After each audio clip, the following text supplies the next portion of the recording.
पुण्यात दिवाळीनिमित्त कोथरूड सुरोत्सवाचं आयोजन, फोक आख्यान तसंच राहुल देशपांडे यांच्या गायनानं रसिक मंत्रमुग्ध, मंत्री चंद्रकांत पाटील उपस्थित. पनवेल सोसायटी मित्रमंडळातर्फे दीपोत्सव 2025चं आयोजन, फायर अँड लेझर शो तसंच शिवव्याख्यानाचं आयोजन.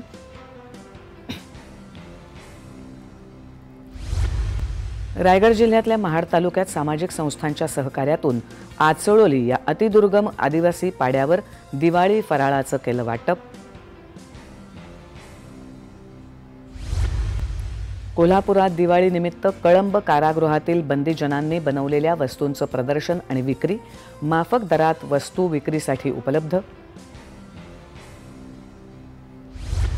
वाशिमच्या कारंजा इथल्या विद्यार्थ्यांसाठी आकाश कंदील कार्यशाळेचं आयोजन, 8वी आणि 9वीचे विद्यार्थी झाले सहभागी.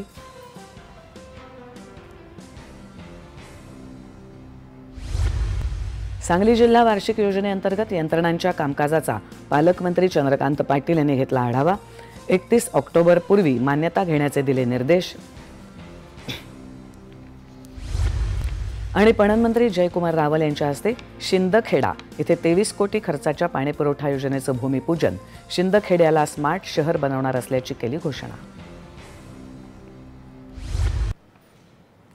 मुंबई दूरदर्शन केंद्राच्या प्रादेशिक